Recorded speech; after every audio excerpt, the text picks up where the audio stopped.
Ini adalah salah satu laptop paling irit yang pernah kami uji.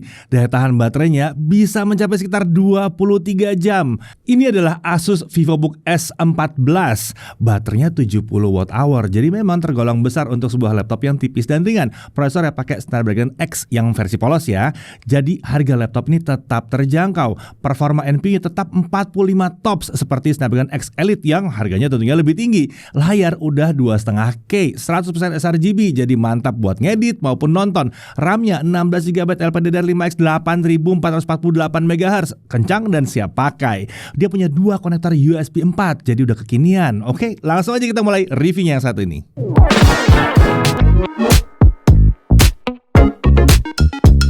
Ya, VivoBook S14 ini adalah lini laptop konsumer dari Asus untuk kelas menengah atas yang identik dengan desain cantik, bodi tipis serta ringan. Tapi yang satu ini bukan cuma cantik, tapi dia juga punya performa yang oke dan baterai yang super irit. Selain itu, harganya juga nggak tinggi-tinggi amat. Nah, daripada penasaran, langsung aja kita mulai pembahasan laptop yang satu ini dari spesifikasi utamanya. Prosesornya, dia pakai prosesor Qualcomm Snapdragon X12600. Pabrikasinya 4 nanometer, dia punya 8 core, 8 thread Qualcomm Orion CPU. Maksimum multicore frekuensinya adalah 3 GHz dan total cache memorinya cukup besar di 30 MB. Asus menyebutkan kalau prosesor ini punya rating TDP total sekitar 30 watt. Untuk integrated graphics dia pakai Qualcomm Adreno GPU. Sistem grafis ini sudah mendukung API DirectX 12, jadi harusnya mampu menjalankan game berbasis DirectX 12. Untuk NPU dia pakai Qualcomm Hexagon NPU dengan kemampuan komputasi hingga 45 tops.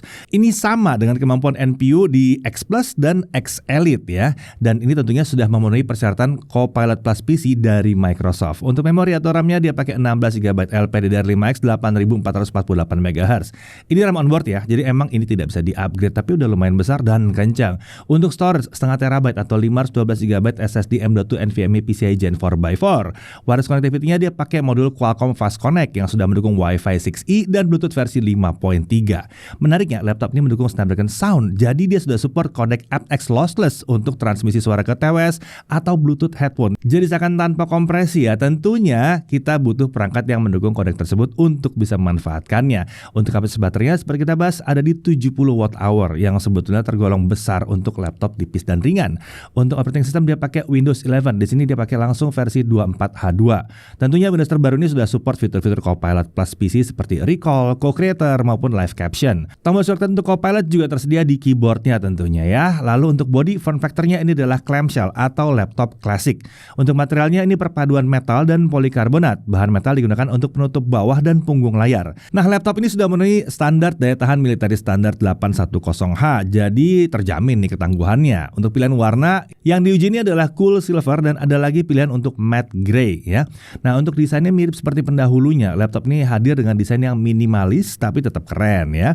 Ada tulisan Asus VivoBook berwarna silver di punggung layar. Secara keseluruhan VivoBook S14 ini memiliki penampilan yang premium dan stylish. Untuk dimensinya panjang 31,52 cm, lebar 22,34 cm dan ketebalan di sisi paling tipis 1,59 cm, di sisi paling tebalnya 1,79 cm. Bobotnya laptopnya aja di 1,35 kg. Ini tergolong wajar ya untuk sebuah laptop 14 inci yang tipis dan ringan.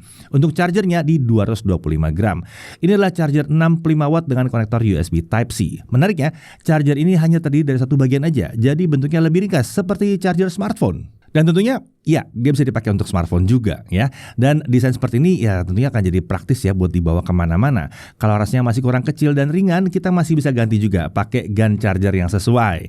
Total bobot kalau dibawa-bawa laptop dengan chargernya adalah di kisaran 1,58 kg. Untuk display ini ukurannya 14 inci, resolusinya 2560x1600 pixel dengan aspek rasio tentunya 16:10. Ini adalah panel IPS level dan menurut Asus tingkat kecerahan maksimumnya ada di 400 nits dengan color gamut di 100% sRGB. Tapi kalau kami ukur ternyata tingkat kecerahannya itu maksimum di 430 nits. Jadi lebih tinggi dari klaimnya, nyaris 10% lebih tinggi. Gamut coverage di 96,4% sRGB dengan gamut volume di 99,6% sRGB. Jadi ini sudah sangat sesuai dengan klaimnya Asus. Dan berarti layar laptop ini sudah siap digunakan untuk editing gambar atau editing video yang butuh akurasi warna yang baik. Layar laptop ini juga sudah dilengkapi dengan sertifikasi TUV Rheinland Low Blue Light. Jadi cocok lah buat dipakai berjam-jam gitu ya. Mau ngetik, musik, mau browsing, mau nonton berjam-jam, aman untuk mata harusnya. Layar ini juga menggunakan lapisan anti glare, jadi dia minim pantulan-pantulan bayangan yang mungkin mengganggu. Nah, untuk bingkai layar, dia menggunakan desain Nano Edge Display yang tipis dengan tingkat screen to body ratio di 86%. Oke, untuk kamera mikrofonnya, laptop ini dilengkapi dengan kamera infrared 1080p 30fps dan dia langsung support fitur Windows Studio Effects seperti automatic framing, portrait light, eye contact, background effects, dan creative filters. Menariknya, saat fitur Windows Studio Effects diaktifkan, dia akan menggunakan NPU, bukan core processor atau GPU-nya atau IGP-nya, bukan ya. Jadi penggunaan baterainya bisa lebih irit kalau kita pakai kamera. Nah, untuk kualitas kameranya sendiri, bagi kami ini udah oke ya, dan gambar yang ditangkap juga minim noise. Kemungkinan ini karena ISP yang diterapkan oleh Qualcomm di sini. Di sebelah kiri dan kanan kameranya terdapat 2 buah mikrofon yang sudah support fitur Asus AI Noise Cancelling untuk meredam suara bising di sekitar kita. Nah, saat kami tes, mikrofon ini ternyata memang bisa menangkal suara di sekitar dengan cukup baik. Dan menariknya, suara kita ternyata bisa dijaga, tidak mengalami distorsi selama pengujian. Nah, berikut hasil pengujian mikrofon dan kameranya. Ya, sekarang saya sedang berada di pinggir jalan untuk menguji mikrofon dari VivoBook S14 ini. Dan seperti yang teman-teman dengar, di sini suara backgroundnya nggak terdengar sama sekali ya. Dan suara saya juga masih bisa ditangkap dengan aman di laptop ini. Ya, ini adalah hasil perekaman video dari laptop Asus VivoBook S14 di kondisi pencahayaan yang proper. Di sini dapat kita lihat ya kalau hasil videonya tergolong jernih dan juga minim noise. Oke, untuk audio, laptop ini dilengkapi dengan 2 buah speaker dengan arah keluaran ke alas laptop ya. Di sini kita juga bisa mengatur profil dengan equalizer suara melalui software My Asus. Untuk kualitas suara yang dihasilkan bagi kami ini tergolong oke ya, dengan detail yang cukup baik. Menariknya, speaker ini bisa menghasilkan bass yang cukup bulat di sini. Padahal ini bukan laptop gaming dan bodinya juga tergolong tipis. Untuk volume memang bukan yang super lantang, tapi sudah oke untuk kelas harganya. Kualitas suara yang dihasilkan memang mantap dan detailnya cukup baik. Nah, untuk konektor di sebelah kiri ada 2 USB 4 sudah 40 Gbps dan mendukung power delivery, protokol DisplayPort, dan perangkat-perangkat Thunderbolt juga disupport di sini. Lalu ada satu HDMI 2.1, ada satu USB 3.2 Gen 1 yang Type A yang besar ya, dan ada satu audio combo jack. Beralih ke sisi kanan, di sini ada satu USB 3.2 Gen 1 yang Type A yang besar. Mantap nih ya, jadi ya ada satu port HDMI dan 2 port USB 4 yang support display out. Jadi mau kerja dengan 4 layar sekaligus bisa banget. Oke, untuk keyboardnya dia menggunakan chiclet keyboard ya dengan backlit dan layoutnya seperti VivoBook yang baru lainnya ya. Travel distance-nya ada di 1,7 mm, jadi ini nyaman dipakai untuk mengetik.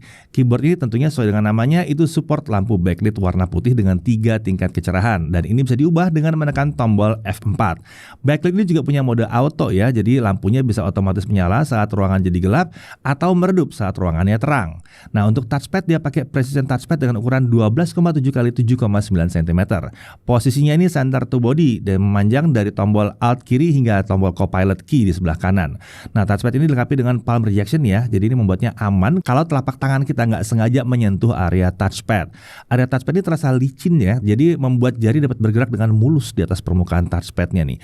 Uniknya dia juga dilengkapi dengan smart gesture seperti swipe bagian kiri untuk atur volume, swipe bagian kanan untuk atur brightness, swipe bagian atas untuk forward atau backward video. Nah, sistem pendingin laptop ini dilengkapi dengan satu heat pipe dan satu kipas. Exhaustnya mengarah ke belakang, tapi bukan ke arah layar laptopnya. Jadi posisi lubang exhaust ini memang mengarah ke alas belakang laptopnya.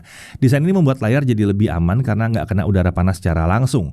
Nah, untuk security dia dilengkapi dengan infrared kamera yang tentunya langsung support Windows Hello. Ini memungkinkan kita untuk login ke Windows dengan cepat dan mudah. Oke, sekarang kita masuk ke aspek performa. Laptop ini memiliki 4 profil performa. Ada full speed, performance, standar, dan whisper. Saat menggunakan mode full speed, kipas itu akan berputar 100% saat ada beban kerja yang berat. Sementara kalau sedang idle atau beban kerjanya ringan, kecepatan kipas akan lebih rendah, jadi suaranya juga akan lebih sunyi. Nah, profil performa ini dapat diubah dengan menekan tombol function plus huruf F atau melalui software My Asus. Oke, perlu diperhatikan ya, saat ini software untuk logging suhu dari prosesor Snapdragon X Series memang sudah tersedia. Hanya saja untuk saat ini kami masih mencari tahu pembacaan sensor mana yang menunjukkan suhu prosesor yang sebenarnya. Jadi untuk saat ini kita belum menampilkan hasil pengujian suhu prosesor untuk laptop Snapdragon X Series, kecuali untuk suhu permukaan bodinya. Oke, lanjut aja, kita langsung pakai Cinebench 2024 for ARM64. Ya, Cinebench-nya sudah support ARM secara native ya. Untuk stabilitas selama setengah jam, skor tertinggi yang dicapai adalah 647 poin di mode standar dan 708 poin di mode full speed.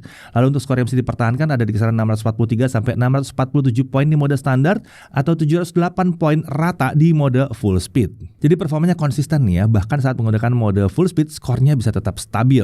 Nah, kalau kita hanya pakai baterai jadi tidak colok ke listrik, kita bisa lihat di mode standar kita dapat 642 sampai 669 poin.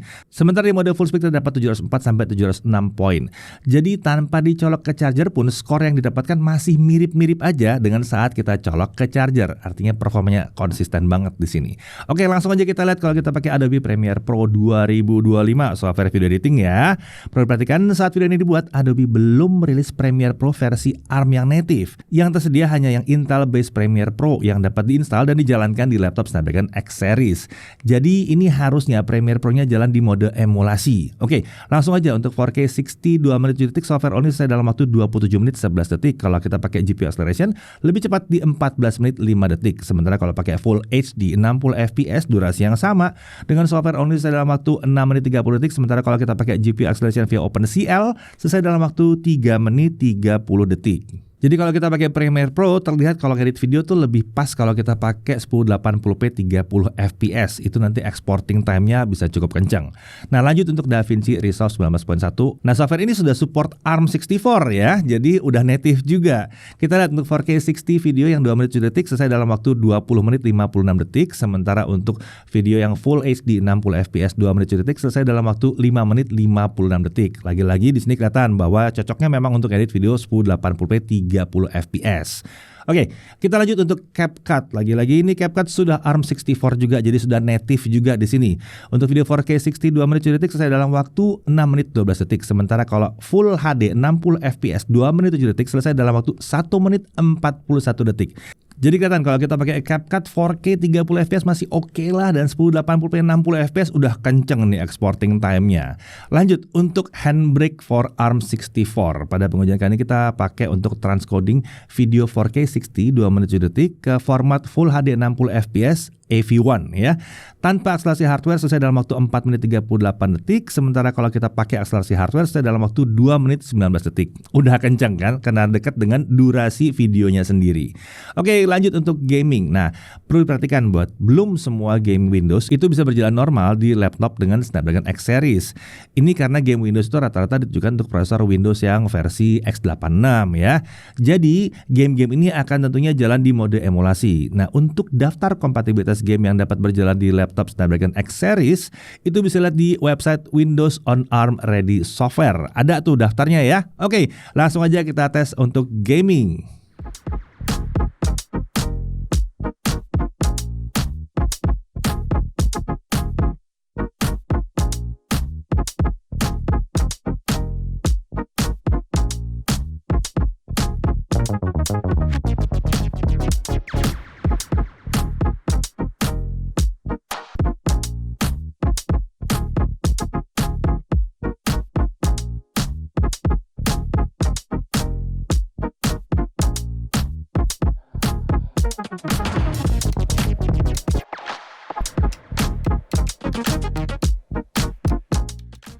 Nah, di game yang terakhir ini, Metro Exodus, selama setengah jam kita lihat suhu permukaan bodinya. Untuk keyboard paling tinggi kami temukan di deretan tombol escape sampai F3, dan suhunya tuh juga masih di bawah 40 ya, di kisaran 38 sampai 39 derajat Celcius.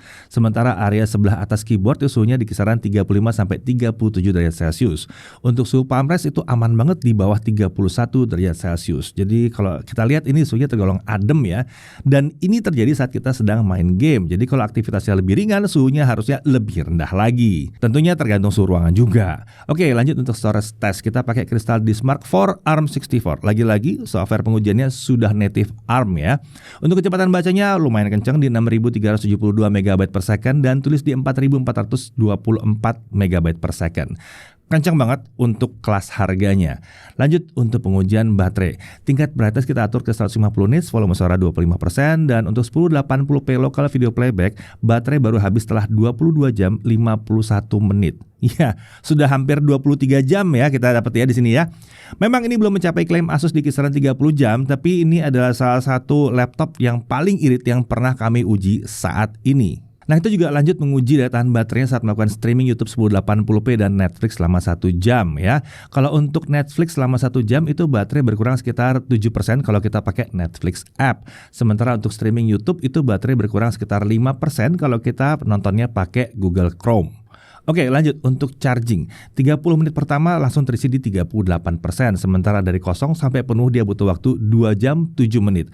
Untuk baterainya yang berukuran cukup besar, ini adalah hasil yang normal atau malah bagus sebetulnya. Nah, untuk harga nggak tinggi-tinggi amat juga, dia ada di kisaran 12.299.000. Tapi coba deh cek dulu di online store ya, kira-kira kalian bisa nemu di harga berapa? Tulis di kolom komentar. Nah, untuk garansi dia dapat 3 tahun international warranty dengan 1 tahun Asus VIP Perfect Warranty. Nah, kalau kita pakai VIP Perfect Warranty ini, Asus Indonesia akan menanggung 100% total biaya perbaikan dari kerusakan yang disebabkan oleh kelalaian pengguna. Asus VIP Perfect Warranty ini dapat digunakan 1 kali di tahun pertama pembelian. Oke, kita langsung masuk dalam hal yang perlu diperhatikan. Ya, pertama, untuk saat ini memang belum semua aplikasi untuk Windows 11 yang x86 itu tersedia versi ARM64-nya. Tapi sudah makin banyak ya sekarang sebetulnya ya. Kemudian sejumlah aplikasi Windows 11 yang x86 ya akan berjalan di mode emulasi saat diinstal di laptop ini. Jadi mungkin ada perbedaan pada performa dan kompatibilitasnya. Nah, dari sisi menarik ya tentunya. Pertama, baterainya sangat-sangat irit ya. Lalu dia menggunakan Snapdragon X yang polos. Ini membuat harga laptop juga jadi lumayan terjangkau. Masih ingat kan ya harganya ya? Ini walaupun layarnya udah yang berkelas begitu, tetap aja harganya masih lumayan terjangkau. Performa keseluruhan juga masih mampu bersaing dengan prosesor X86 terbaru di aplikasi tertentu. Dan sebetulnya dia masih cukup kuat untuk main game tipis-tipis ya. Lalu dia punya NPU dengan kemampuan 45 TOPS yang sama dengan X Elite dan X Plus-nya yang tentunya harga laptopnya lebih tinggi. Kemudian suhu permukaan tergolong adem, RAM-nya super kencang, layarnya IPS 2,5K 100% sRGB, suara speakernya untuk kelas harganya ini udah keren banget. Keyboardnya juga nyaman banget untuk mengetik. Dia punya 2 konektor USB 4 dan ada konektor USB serta HDMI yang besar juga di sini. Pengamanan biometrik juga ada di sini. Lalu performanya antara colok listrik sama tidak colok listrik itu mirip-mirip aja ya. Dan dia dapat 3 tahun garansi internasional ya, dan ada 1 tahun garansi akibat kelalaian pengguna. Nah, jadi Asus VivoBook S14 yang pakai prosesor Snapdragon X ini cocoknya buat siapa sih? Nah, pertama, laptop ini cocok banget untuk kaum road warrior yang aktivitasnya nyaris selalu ada di luar ruangan. Dengan baterai yang irit, kita nggak perlu pusing nyari colokan saat bepergian. Lalu untuk pekerja kantoran pasti ini oke banget ya, kalau memang pekerjaannya sesuai dengan kemampuan laptopnya. Terlebih laptop ini punya penampilan yang profesional, cocok nih dibawa meeting, ketemu klien tuh masih cocok banget. Lalu mau dipakai editing video juga masih oke, asal software emang tepat ya. Salah satu yang paling cocok mungkin CapCut di sini. Lalu seharusnya laptop ini juga bisa dipakai untuk programming asalkan software codingnya memang cocok dengan hardware dan sistem operasi dari laptop ini. Jadi kalau yang dicari adalah sebuah laptop Windows 11 yang baterainya super irit, penampilannya premium, fiturnya kekinian, dan harganya masih relatif terjangkau, Asus VivoBook S14 ini adalah salah satu pilihan yang kayaknya susah untuk dilewatkan. Saya Deddy Irfan, Jakarta TV.